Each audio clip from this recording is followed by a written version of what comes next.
안녕하십니까. 말씀 함께 보시겠습니다. 열왕기상 21장입니다. 오늘 함께 교제하고 싶은 건요. 열왕기상 21장입니다. 구약 성경 554페이지, 553페이지입니다. 열왕기상 21장입니다.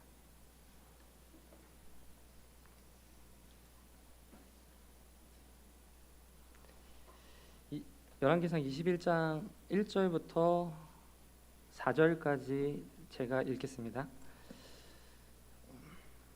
그 후에 이 일이 있으니라. 이스라엘 사람 나봇에게 이스라엘의 포도원이 있어 사마리아의 왕 아합의 왕궁에서 가깝더니 아합이 나봇에게 말하여 이르되 내 포도원이 내 왕궁 곁에 가까이 있으니 내게 주어 채소밭을 삼게 하라. 내가 그 대신에 그보다 더 아름다운 포도원을 내게 줄 것이요 만일 내가 좋게 여기면 그 값을 돈으로 내게 주리라. 나봇이 아합에게 말하되 내 조상의 유산을 왕에게 주기를 여호와께서 금하실지로다 하니 이스라엘 사람 나봇이 아합에게 대답하여 이르기를 내 조상의 유산을 왕께 줄 수 없다 하므로 아합이 근심하고 답답하여 왕궁으로 돌아와 침상에 누워 얼굴을 돌리고 식사를 아니하니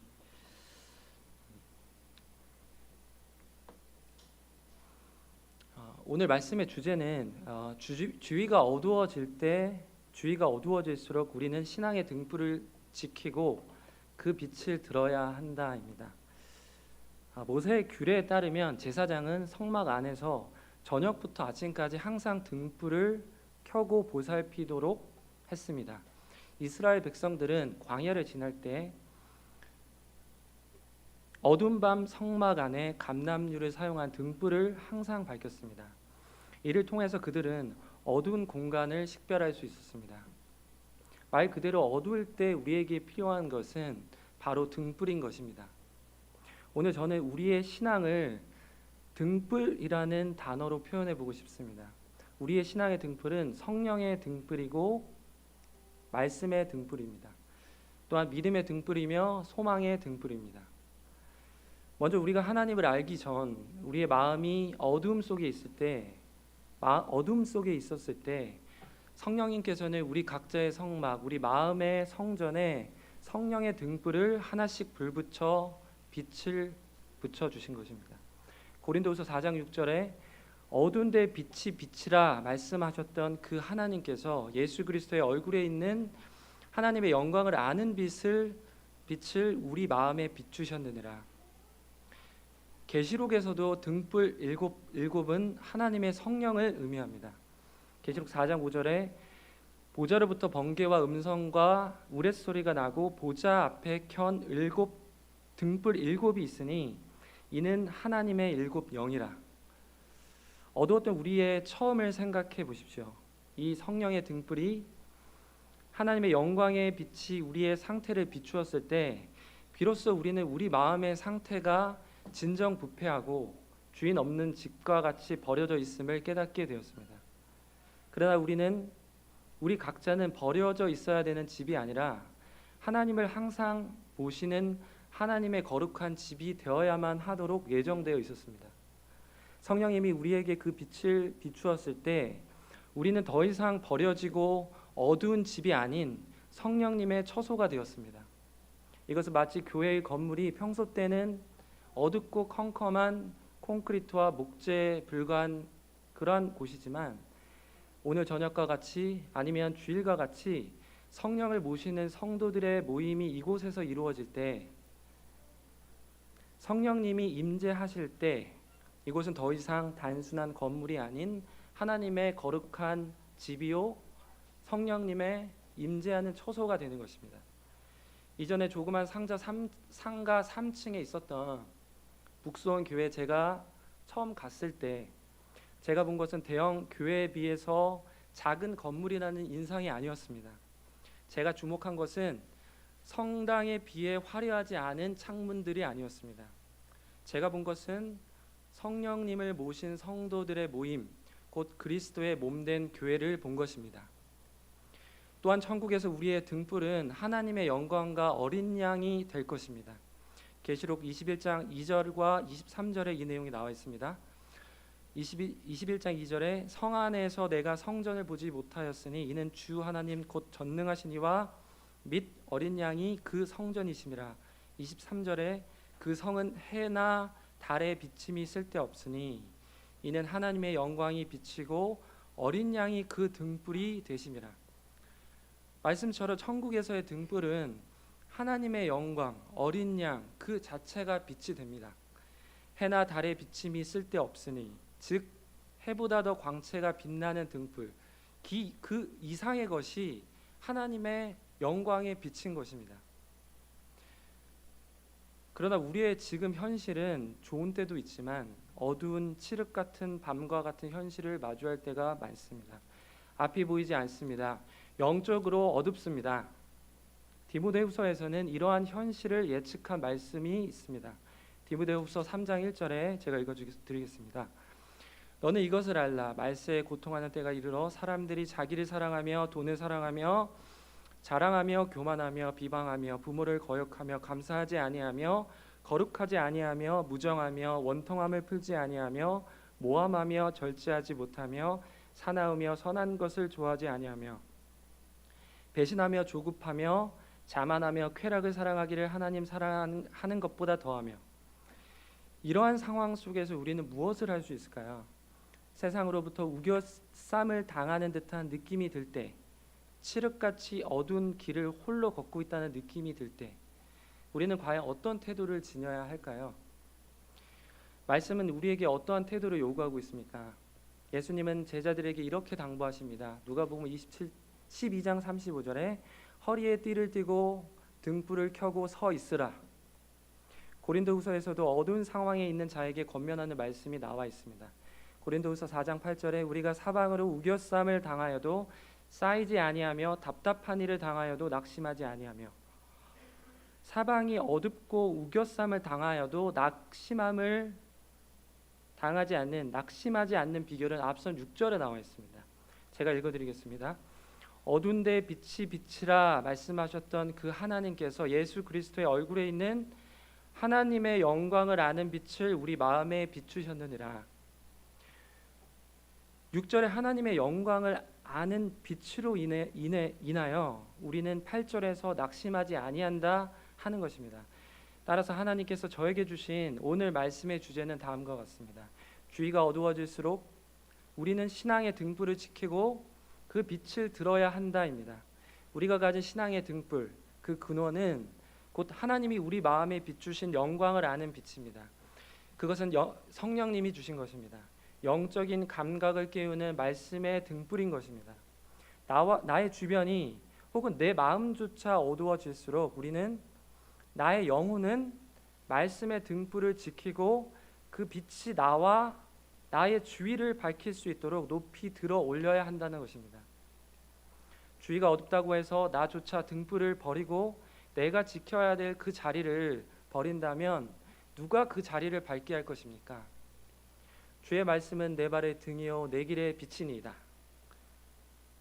시편 119편 105절에 나와 있습니다. 어두운 때 성령의 기름으로 타오르는 그 말씀의 등불, 그 빛을 우리는 의지해야 하는 것입니다. 우리에게는 그 빛을 식별할 수 있는 거룩한 감각이 있기 때문입니다. 혹시 자신에게 남다른 분별의 은사가 있다고 생각하십니까? 그 지혜 등불을 들고 그 자리를 지켜주십시오. 언젠가 길을 헤매는 어떤 성도에게 그 큰 도움이 될 날이 올 것입니다. 자신에게 섬김과 사랑의 은사가 있다고 생각이 되십니까? 그렇다면 그 사랑의 등불을 들고 그 자리를 지켜주십시오. 길 잃고 목마른 영혼이 그 빛으로 인해 악에서 건짐 받을 날이 올지도 모르기 때문입니다. 성도는 말씀의 내비게이션에 의지해서 어두운 길을 헤쳐나가야 될 지혜를 얻는 것입니다. 따라서 오늘 말씀을 통해서도 우리는 그 길을 발견하기 원하는 것입니다.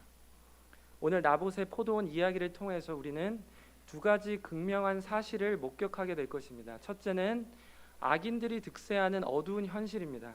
둘째는 믿음의 등불을 지켜낸 한 사람의 이야기입니다. 먼저 나봇의 포도원 이야기 속에서 악인들이 득세하는 어두운 현실을 살펴보겠습니다. 하나님은 오늘도 이 말씀의 등불을 통해서 우리 안에 있는 어두움을 밝혀내 주실 것입니다. 오늘 말씀은 열왕기상 21장으로 배경으로 합니다. 열왕기상 21장. 거기서 아합 왕이 등장을 합니다. 아합 왕은 신앙적 관점에서 서술된 열왕기서에서는 다소 부족한 왕이고 악한 왕으로 그려지지만 역사적인 면에서는 북쪽의 이방 민족을 견제하고 북이스라엘의 태평성대를 열었던 왕으로 기록되기도 합니다. 오늘 말씀도 아합이 아람의 벤 하닷에게 승리를 거둔 직후를 배경으로 합니다. 승리를 거둔 후 여유가 생긴 아합은 고상한 취미 생활을 시작한 것 같습니다. 정원을, 즉 포도원을 가꾸고 돌아보는 일이었습니다. 그는 다만 자신의 포도원을 잘 가꾸었어야만 합니다. 그러나 1절에 그는 자신의 왕궁에 가까운 나봇의 포도원이 마음에 들었습니다. 그에게 포도원을 넘기라고 요구합니다. 그러나 그는 나봇에게 거절당합니다. 아무리 왕이라 할지라도 조상이 물려준 유업인 포도원은 함부로 빼앗을 수 없었습니다. 우리에게 포도원은 하나님이 우리에게 태어날 때 주신 재능일 수도 있습니다. 교회 안에서는 은사일 수도 있습니다. 은사는 하나님이 우리에게 주신 분명한 분기시고 유산입니다. 베드로전서 4장 10절에 각각 은사를 받은 대로 하나님의 여러 가지 은혜를 맡은 선한 청지기 같이 서로 봉사하라. 고린도전서 7장 7절에 나는 모든 사람이 나와 같기를 원하노라. 이 부분을 좀 보고 싶습니다. 그러나 각각 하나님께 받은 자기의 은사가 있으니 이 사람은 이러하고 저 사람은 저러하니라. 아합은 남의 포도원에 욕심을 부림으로 자기 포도원의 소중함을 잊고 있는 것입니다. 4절을 보시면 아합은 그래도 양심이 있는지 근심하고 답답해하기는 하지만 그 이상의 행동은 하지 않습니다. 침상에 돌아 누워서 식사를 거부하는 모습을 보일 뿐입니다. 하지만 5절에서 그의 아내 이세벨이 등장합니다. 그녀는 왕에게 그 포도원을 왕께 드리겠다라는 선언을 7절에서 합니다. 계략을 꾸미게 됩니다. 악녀 이세벨의 계략은 8절과 10절에 나와 있습니다. 그리고 그것의 실행은 11절과 14절에 나타납니다. 악의 현실화를 확인할 수 있습니다. 잘못된 생각을 하는 것도 잘못이지만 계획을 세우는 것은 더 큰 잘못입니다. 악한 계획을 세우는 것도 잘못이지만 악한 행동을 하는 것은 더 큰 악입니다. 먼저 8절과 10절에서 악인들로 장로, 귀족들, 불량자 2명이 준비됩니다. 그들이 나봇에게 모함할 내용은 하나님과 왕을 저주한 나봇이라는 내용입니다. 그러한 죄명이라면 나봇은 율법에 따라서 돌로 쳐서 죽어야만 합니다. 돌로 치는 아주 잔인한 방식의 처벌이기 때문에 그 죄는 엄중하고 명확한 문제들이어야만 합니다. 우상 숭배, 신접한 자, 여호와의 이름을 모독하며 저주한 자.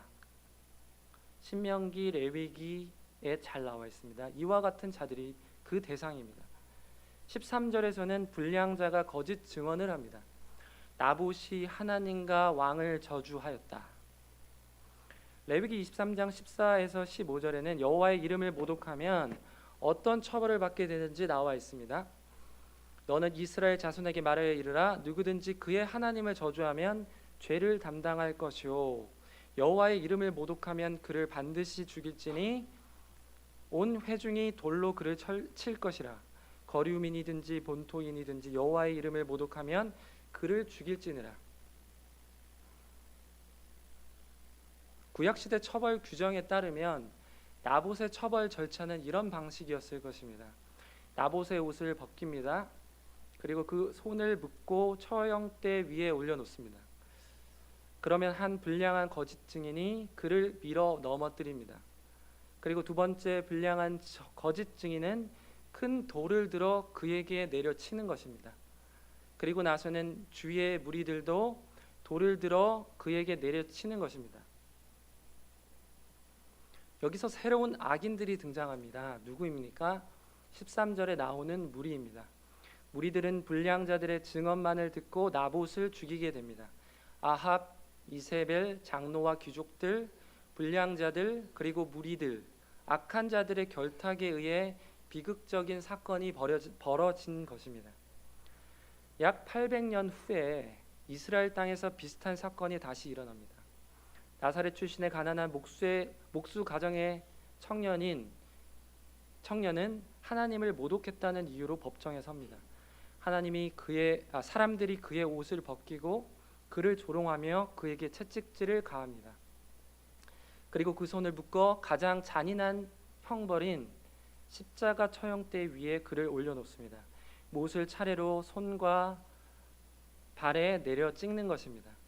이것은 마치 유월절에 어린 양을 잡을 때 모든 이들이 숨을 죽이며 그 피가 쏟아져 나오는 장면을 바라보는 것과 같습니다.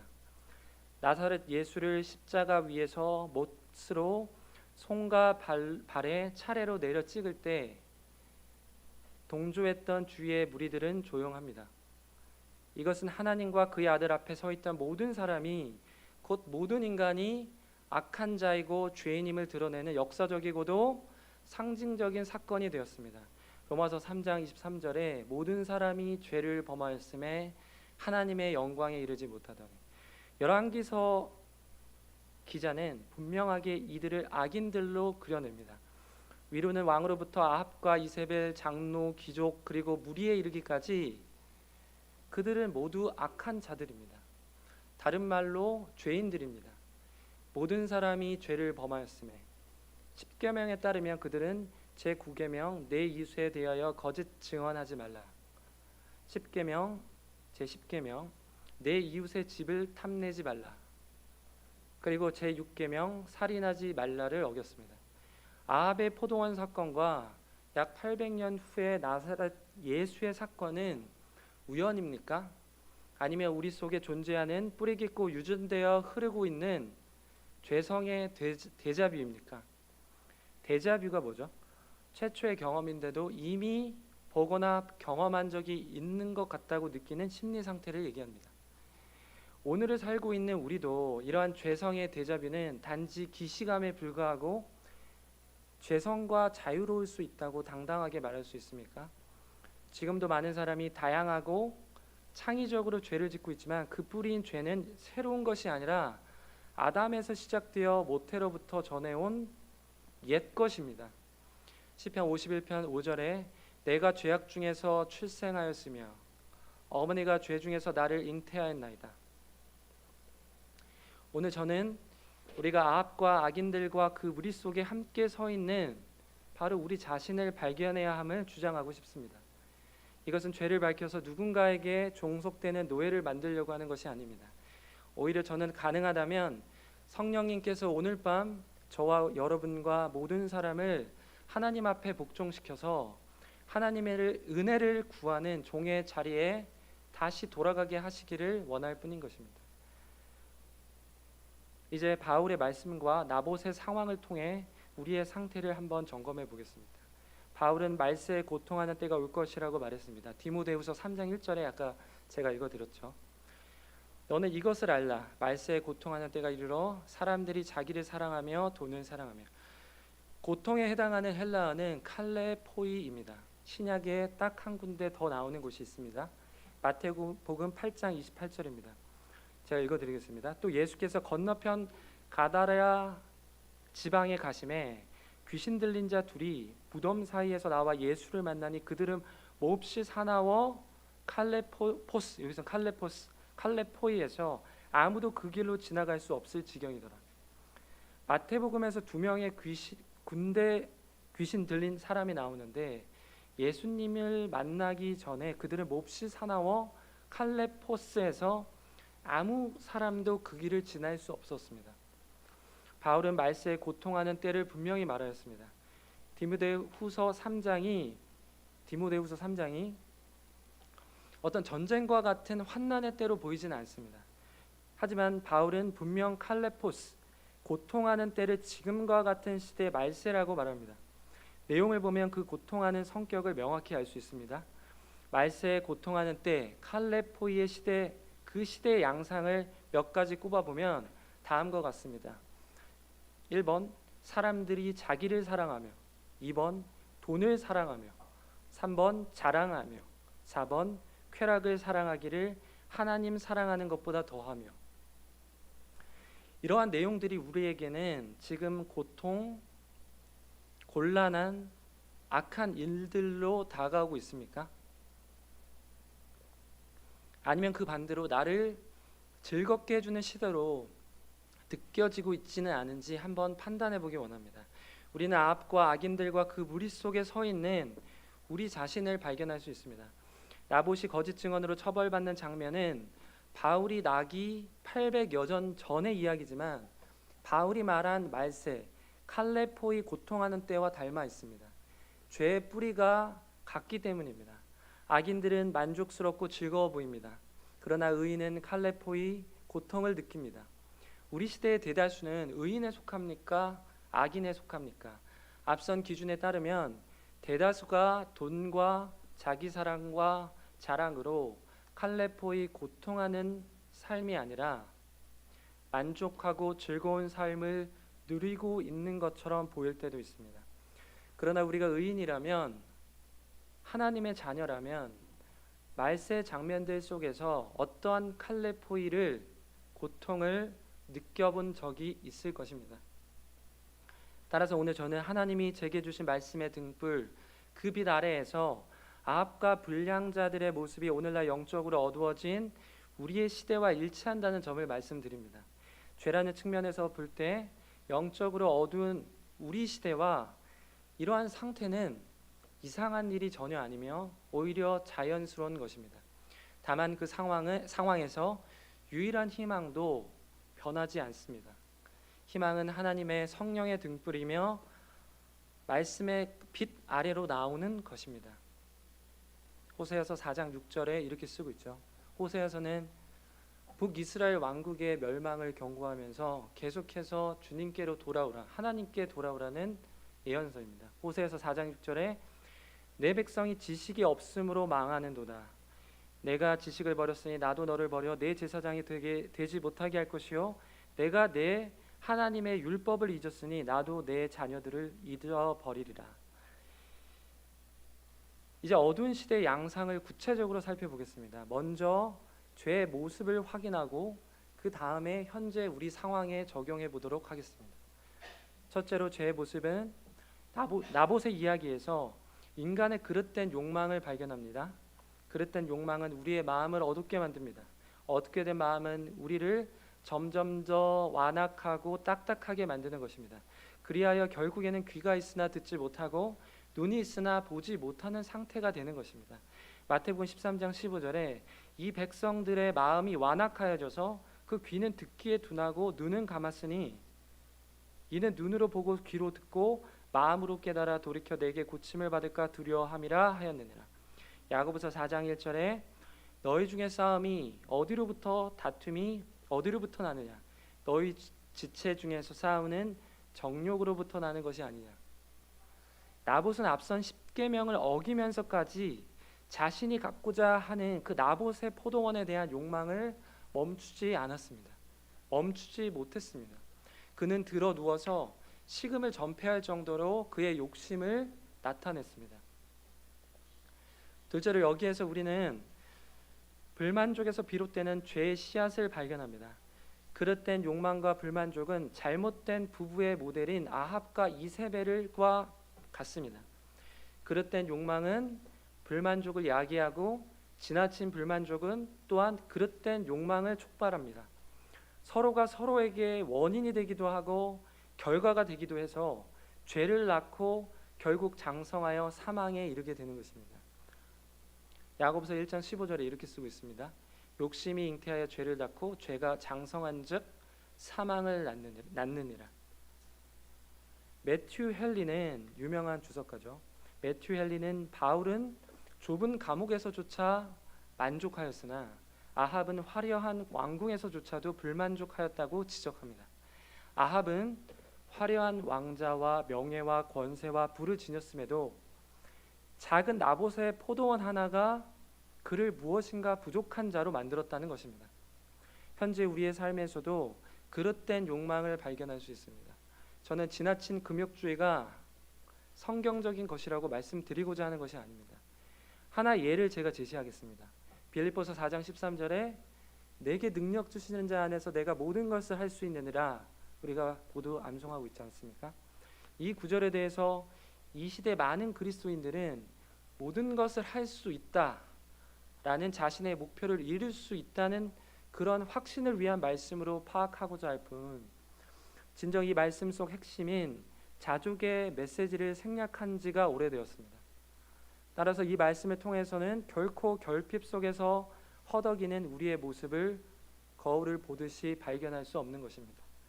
앞선 이 구절에서 바울이 진정 말하고자 하는 바, 빌립보서 4장 13절에서 사도 바울이 진정 말하고자 하는 바는 그리스도 안에서 어떠한 처지, 높고 낮음에 관계없이 자족할 수 있다는 것입니다. 즉 그리스도인의 불만족에 대한 올바른 자세를 권면하고 있는 것입니다. 이것은 헬라어나 히브리어나 원어를 알지 못한다 할지라도, 역사적 맥락을 알지 못한다 할지라도 충분히 알 수 있는 내용인 것입니다. 빌립보서 4장 11절을 제가 읽어드리겠습니다.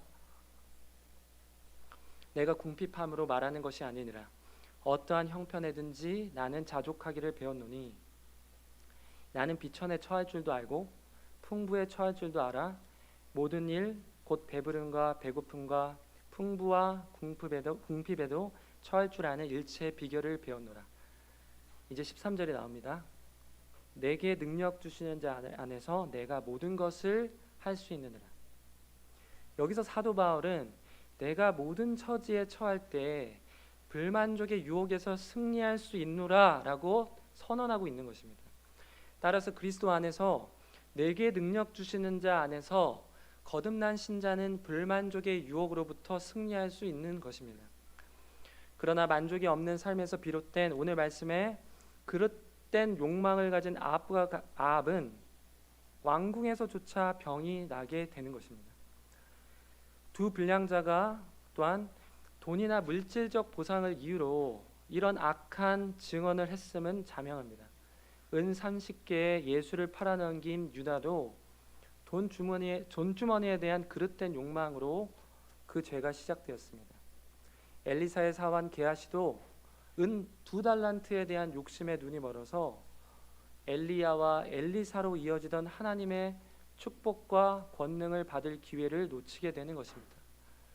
아합 왕의 시대, 이 시대는 온갖 이방신을 모시던 시돈 출신의 이세벨이 왕비로서 왕에게 각종 영향을 끼치던 어두운 시대인 것입니다. 어두운 시대들이라는 그런 책이 있습니다.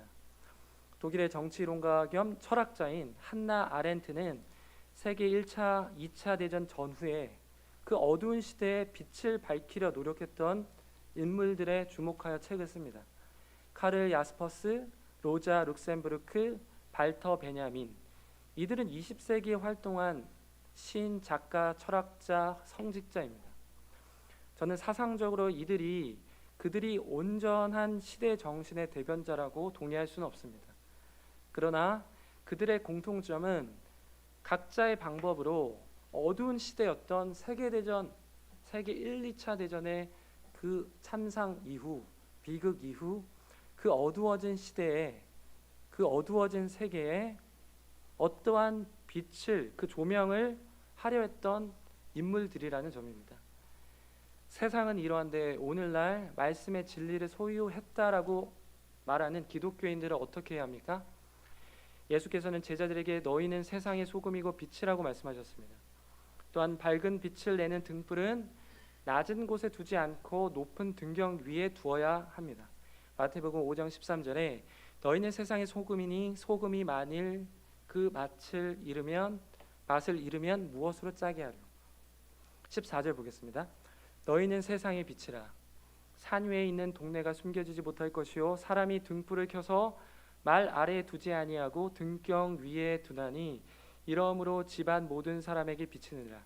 이같이 너희 빛이 사람 앞에 비치게 하여 그들로 너희 착한 행실을 보고 하늘에 계신 너희 아버지께 영광을 돌리게 하라. 어두운 시대의 대안은 철학자나 시인이나 작가나 성직자들이 아니라 예수 그리스도에게 있습니다.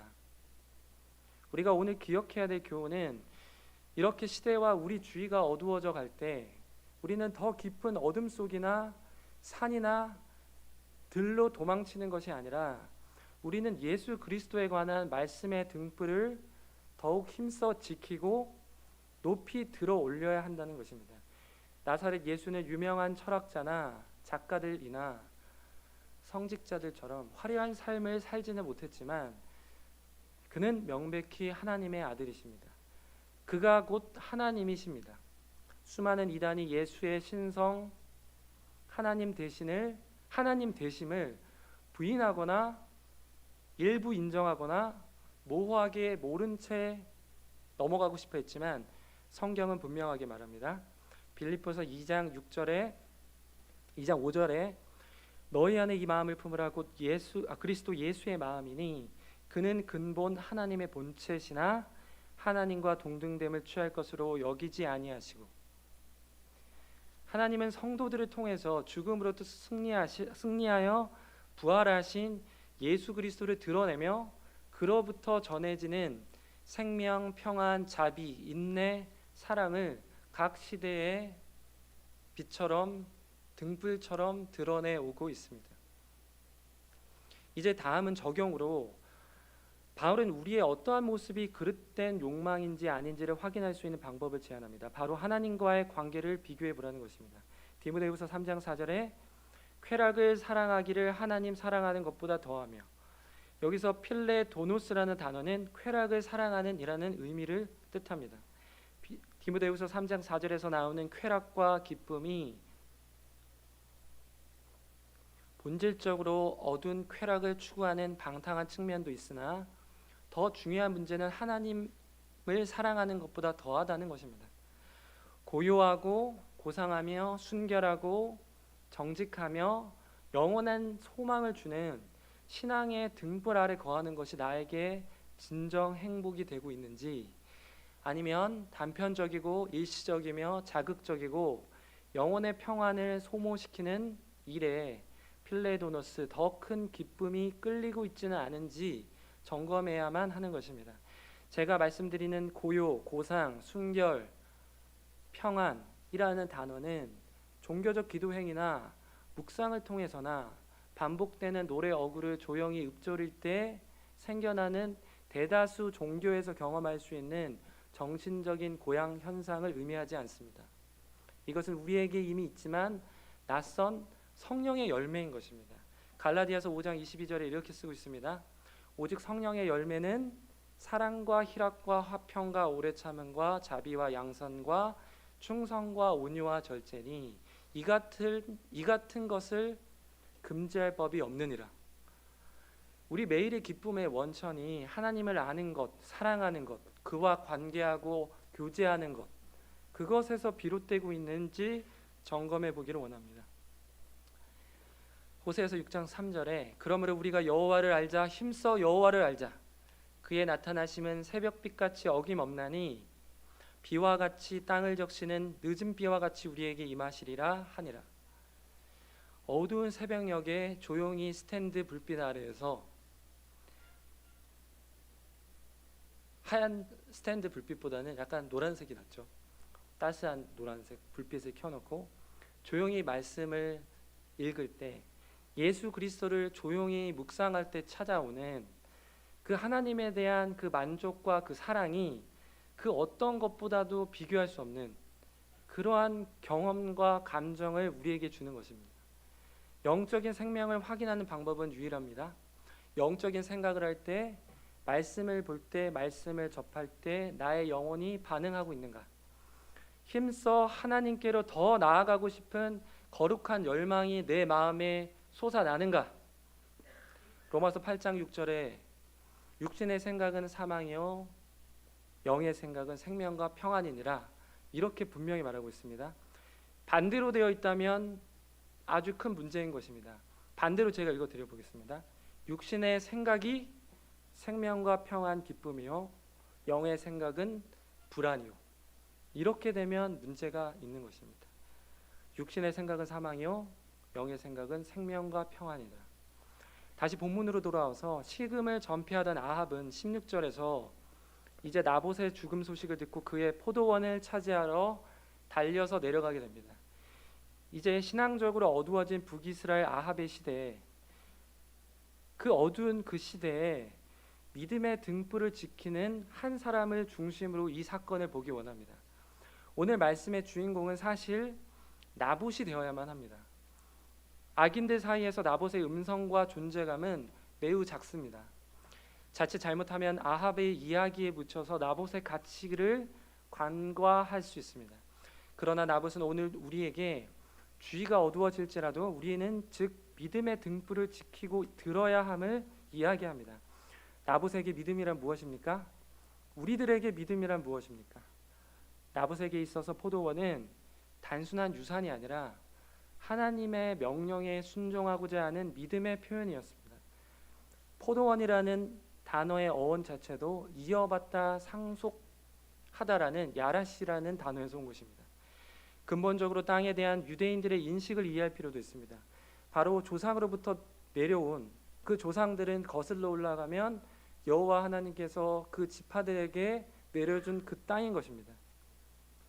그 땅은 그들이 팔아 넘길 수 있는 그런 곳이 아니라 여호와가 주신 분기시고 기업이고 잘 사용하고 보존하여 다음 세대에게 넘겨줘야 되는 일종의 빌린 곳이었던 것입니다.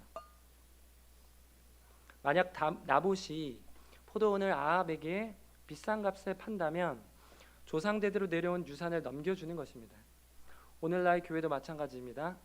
우리는 신앙의 아버지와 선배들에게 받은 믿음의 포도원을 잘 관리해야 합니다. 조상으로부터 물려받은 믿음을 다른 누군가에게도 쉽게 팔아 넘겨서는 안 됩니다. 예전에 교회의 거래, 그것에 대해 사람들의 조소와 조롱이 있다는 기사를 본 적이 있습니다. 출석 교인 수를 계산해서 몇 명당 얼마씩으로 가격에 반영하여 벼룩시장에 올린다는 것입니다. 교회의 본질에 대해서 교회 다니지 않는 비신자들이 더 잘 이해하고 있는 것이 아닙니까? 교회가 어떻게 돈을 주고 사고 팔 수 있는 대상이 될 수 있습니까? 신약 시대에 교회의 실태라 할 수 있는 성령을 돈을 주고 살 수 있습니까? 성령을 모신 사람들의 모임인 교회를 사거나 팔 수 없다는 것을 정녕 그들은 세상은 알지 못합니다. 고린도전서 3장 16절에 너희는 너희가 하나님의 성전인 것과 하나님의 성령이 너희 안에 계시는 것을 알지 못하느냐. 사도행전에서 베드로에게 돈으로 성령을 사려 했던 사마리아의 마술사 시몬은 이렇게 저주를 받았습니다. 내 은과 함께 망할지어다. 사도행전 8장 18절에 이렇게 쓰고 있습니다. 시몬이 사도들의 안수로 성령 받는 것을 보고 돈을 들여 이르되 시몬이 이 권능을 내게도 주어 누구든지 내가 안수하는 사람은 성령을 받게 하여 주소서 하니 베드로가 이르되 내가 하나님의 선물을 돈 주고 살 줄로 생각하였으니 내 은과 함께 내가 망할지어다. 베드로는 내 마음이 바르지 못하다라고 마술사 시몬에게 지적합니다. 하나님 앞에서 내 마음이 바르지 못하니 이 도에는 내가 관계도 없고 분깃될 것도 없느니라. 유산이 없느니라. 제가 알기로 교회에 대한 올바른 시각을 회복하자는 운동이 브래들린 형제 운동이었습니다. 존 넬슨 다비, 로버트 체프만, 조지 밀러 이런 초기 형제님들은 부흥을 목적으로 하지 않고 오직 변질된 교회상을 성경적으로 되돌리기 위한 삶을 살았을 뿐인 것입니다. 그 결과로 공동체 안에서 영적인 각성과 부흥이 뒤따른 것입니다. 부흥이라는 표현을 쉽게 사용하지 마십시오. 물론 부흥이 마치 교회의 최종 목표인 것처럼 우리는 살고 있습니다만 흔히 핵심을 빼놓고 이야기합니다. 먼저 회개를 이야기해야 합니다. 저는 이 회개라는 것이 이 시대 교회와 기독교계에서 그리고 저 자신 안에서조차 얼마나 흔하게 언급되면서도 얼마나 희귀한 사건이 되어버렸는지 생각해 보면서 놀라곤 하는 것입니다. 그러나 단지 우리에게 필요한 자세는 단순합니다. 요한일서 1장 7절에 그가 빛 가운데 행하신 것 계신 것 같이 우리도 빛 가운데 행하면 우리가 서로 사귐이 있고 그 아들 예수의 피가 우리를 모든 죄에서 깨끗하게 하실 것이요 만일 우리가 죄가 없다고 말하면 스스로 속이고 또 진리가 우리 속에 있지 아니할 것이요 만일 우리가 우리 죄를 자백하면 그는 미쁘시고 의로사 우리 죄를 사하시며 우리를 모든 불의에서 깨끗하게 하실 것이요 만일 우리가 범죄하지 아니하였다 하면 하나님을 거짓말하는 이로 만드시는 것이니 또한 그의 말씀이 우리 속에 있지 아니하니라. 요한일서의 수신자가 구원받은 크리스천들인 것은 분명합니다. 사도 요한은 크리스천의 안전한 지위, 신분의 상태, 신분 외에 우리의 상태에 대한 문제를 어떻게 살피라고 조언합니까? 바로 우리가 받은 성령의 빛이 우리 가운데 비치도록 우리의 마음을 내어주고 자백하고 회개하라는 것입니다. 성령의 등불이 우리 마음 가운데 근심 없이 비출 때 결과적으로 우리는 반드시 우리의 죄를 발견하게 될 것입니다. 성령의 등불이 우리 공동체 안에 밝게 비치울 때 우리 안에 드러나지 못하고 또아리를 틀고 있는 뱀과 같은 죄가 드러나게 될 것입니다. 어떤 확신 때문에 제가 이렇게 말합니까? 우리 개개인의 구원의 경험이 그러하기 때문입니다. 우리의 구원은 부흥을 이야기할 때 시작되지 않았습니다. 다만 우리의 구원은 전적인 나의 부패를 고백할 때 시작되었습니다. 다만 전적인 나의 무능함을 깨달을 때 시작되었습니다. 다만 내 안에 아담과 하와를 유혹했던 뱀이 그 사단이 심어놓은 죄가 너무나도 끔찍한 상태로 내 안에 존재한다라는 사실을 철저하게 깨달을 때 가능했습니다. 이것이 우리 개개인의 영적 부흥의 역사입니다. 교회라고 다를까요? 저는 다르지 않다고 생각합니다.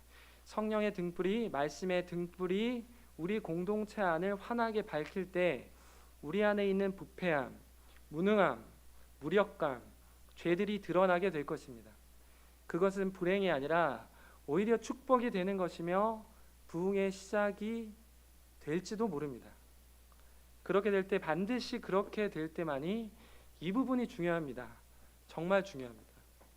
우리 각자는 교회 공동체 안에서 받은 신앙의 등불을 들고 어두운 세상으로 나아가게 될 것이기 때문입니다. 희망이 없고 가치관의 혼란으로 어려움을 겪고 있는 이 세상에 기독교의 아름다운 가치들이 있습니다.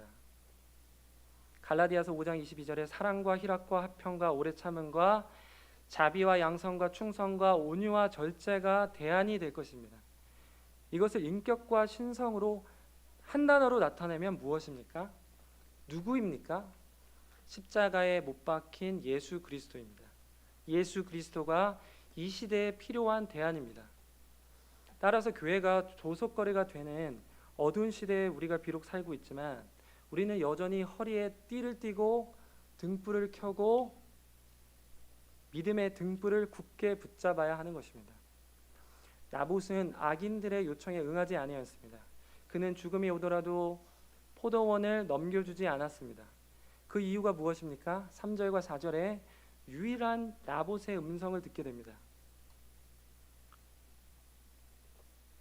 나봇이 아합에게 말하되 내 조상의 유산을 왕에게 주기를 여호와께서 금하실지로다 하니, 나봇은 우리는 거룩한 믿음의 유산을 받았으므로 또한 여호와 하나님께서 원하지 아니하므로 나는 여전히 믿음의 등불 나의 포도원을 지키겠다라고 선언합니다. 관점의 차이를 발견할 수 있습니다. 아합은 교환의 대상으로 포도원을 바라봅니다. 하지만 나봇은 보존하고 지켜야 할 대상으로 포도원을 취급하고 바라봅니다. 우리도 주의가 어두워질수록 나의 포도원을 지키기 위해서 믿음의 등불을 지켜야 합니다. 또한 우리의 주변이 어두워질 때 그것을 따라서 같이 어둠과 침체에 빠져드는 것이 아니라 오히려 우리는 우리의 성령이 주신 마음속 믿음의 등불을 높이 높이 들어야 하는 것입니다. 그리하여 그리 넓지 않아도 그 어두워진 그 자리 주위를 밝히는 등불이 되어야 합니다. 우리가 주일 예배를 통해서, 경건의 시간을 통해서, 통독을 통해서, 수요 집회를 통해서, 금요 가정 집회를 통해서, 소그룹 모임을 통해서, 아침에 큐티를 통해서 우리의 성막에 들어가 믿음의 등불을 얻는다면 이제 밖으로 나아가 삶 속에서 그 빛을 높이 들어야 하는 것입니다. 월요일이 가끔 힘이 들 때가 있고 아주 활력이 넘칠 때가 있음을 경험합니다. 주일 예배와 모임을 통해서 우리가 서로에게 믿음의 등불이 되어서 힘이 되어주고 있는지, 아니면 서로가 믿음의 소화기, 찬물 역할을 하고 있지는 않은지 점검해 봐야 되겠습니다. 오늘 나봇 이야기의 결말은 무엇입니까? 여호와께서 선지자 엘리야를 통해서 개입하기 시작합니다. 열왕기상 21장 19절에 아합에게 묻습니다. 아합, 내가 죽이고 또 빼앗았느냐? 엘리야의 입을 통해서 나오는 하나님의 음성은 아합에게 말합니다. 나봇이 죽은 곳에서 너도 죽게 되리라. 개들이 나봇의 피를 핥은 곳에서 개들이 내 피 곧 내 몸의 피도 핥으리라. 우리가 회개하지 않아서 들어가야 될지도 모르는 지옥보다는 나은 상태인 것 같습니다. 하나님은 아합에 대한 평가를 모호하게 하지 않습니다. 20절에 내 대적자, 내 자신을 팔아 여호와 보시기에 악을 행했다라는 것입니다. 하나님은 아합과 그 외 악인들의 죄를 다 세고 계셨습니다. 어두운 시대와 상황 속에서 착각하게 됩니다. 과연 하나님은 지켜보고 계실까? 내가 들고 있는 이 초라하고 한없이 작은 이 꺼져가는 것 같은 이 등불 하나가 무슨 의미가 있을까? 이것을 버려버리고 달아난다면 더 빨리, 더 멀리 이 어둠을 도망갈 수 있을 거라고 착각할지도 모르겠습니다. 그러나 예수님은 명령하십니다. 허리에 띠를 띠고 등불을 켜고 서 있으라. 누가복음 12장 35절이죠. 예수님은 다만 등불을 켜고 그 자리에 서 있으라고 명령하십니다. 왜 그렇습니까? 주인이 곧 올 것이기 때문입니다. 다음 구절입니다. 누가복음 12장 36절에 이렇게 쓰고 있죠. 너희는 마치 그 주인이 혼인집에서 돌아와 문을 두드리면 곧 열어주려고 기다리는 사람과 같이 되라. 아무리 그곳이 어둡다 하더라도 하나님은 악인과 우리의 죄를 밝은 태양 밑에서 세고 계시며 때가 되면 주인이 오듯이 개입하십니다. 무덤 사이에서 나와서 몹시 사나워 칼레포스한 그 군대 귀신을 쫓아낸 것도 예수님의 개입, 그 명령으로 가능했습니다. 예수님의 명령은 단 한마디 가라였습니다. 마태복음 8장 32절에 그들 귀신들에게 가라 하시니 귀신들이 나와서 돼지에게로 들어가는지라. 예수님의 명령은 단 한마디 가라였고 귀신들은 즉시로 복종했습니다. 이와 같이 영적으로 어두운 북이스라엘 아합 왕의 시대도 하나님의 개입하심으로 끝이 납니다. 아합은 남유다 왕 여호사밧과 함께 나간 전장에서 우연히 쏜 화살에 맞아서 전사함으로 결론 짓게 됩니다. 열왕기상 22장 34절에 나와 있습니다. 한 사람이 무심코 활을 던겨 이스라엘 왕의 갑옷 솔기를 마친지라. 이것은 아람 왕 벤하닷 그를 멸절하라던 하나님의 명령을 무시한 아합의 결과이기도 합니다. 열왕기상 20장 42절에 아합이 벤하닷을 거의 죽일 수도 있고 처리할 수도 있는 상황에서 벤하닷이 그에게 아주 좋은 말로 이야기를 했을 때 아합은 그를 처리하지 못하고 살려 돌려보내게 됩니다. 그때 선지자가 나타나서 아합 왕에게 이렇게 얘기하는 것입니다. 그가 왕께 아뢰되 여호와의 말씀이 내가 멸하기로 작정한 사람을, 바로 벤하닷이죠, 내 손으로 놓았은즉 내 목숨은 그의 목숨을 대신하고 내 백성은 그의 백성을 대신하리라 하셨나이다. 아합 왕의 부인 이세벨은 어떠합니까? 이세벨도 하나님이 엘리야를 통해서 예언하고 엘리사를 통해서 기름 부어 세운 예후를 통해서 비극적인 결말을 맞이합니다. 어두운 시대의 종말도 결국 하나님의 개입으로 끝납니다. 이제 결론을 내리겠습니다. 오늘 저의 말씀은 어두운 시대의 신앙의 등불을 지키는 것, 그 등불을 드는 것이지만 우리가 단순히 선행과 율법을 더 잘 준수해야 된다는 그런 메시지가 아닙니다. 근본적인 그리스도의 몸된 자들이 가진 영적인 생명에 관한 것입니다. 모든 성도가 성령의 불에 타오르는 신앙을 보여주기란 쉽지 않습니다. 그러나 우리가 가진 신앙의 등불, 그 신앙의 등불을 모든 성도가 지닌 그 영적인 생명은 결국 드러나는 것입니다. 생명은 드러나는 것이지 드러내야 될 필요성이 있는 것이 아니기 때문입니다. 저의 딸이 살아있다고 여러분에게 증명할 필요는 저에게 없습니다. 살아있는 것을, 그 생명이 있다는 것을 여러분은 당연히 알 수 있습니다. 오늘 저는 신앙의 등불, 성령의 등불, 믿음의 등불, 말씀의 등불, 소망의 등불을 말씀드렸습니다마는 이 모두는 하나님이 성도에게 주신, 세상에서는 결코 발견할 수 없는 하나님이 주신 성령, 그 빛의 다른 이름이었습니다. 주위가 어두워질수록 우리는 하나님이 주신 각자의 그 빛을 가지고 나봇처럼 소명의 그 자리를 지키고 맡은 그 자리를 밝혀야 합니다. 주위가 어둡다고 해서 맡겨진 그 자리를 포기해야 될 때라고 착각하지 마십시오. 오히려 그때가 바로 예수님이 말씀하신 허리에 띠를 띠고 등불을 켜고 서 있을 때입니다. 네, 말씀 마치고 잠시 기도하고 마치도록 하겠습니다. 너무 길게 해서 죄송합니다. 잠시 기도하고 마치겠습니다. 전하신 하나님 아버지께서 아들 예수 그리스도를 십자가에 내어주시고 그 핏값으로 사신 교회를 우리가 함께 지키고 있고, 또한 그 교회의 몸된 지체로 우리를 불러주심에 감사드립니다. 우리에게 주신 그 성령의 빛을 우리 마음속에 지킬 수 있도록 힘을 주시고 은혜를 베풀어 주시옵소서. 함께 해주심에 감사드리올 때 이 모든 기도 우리 주 예수 그리스도의 이름으로 드립니다.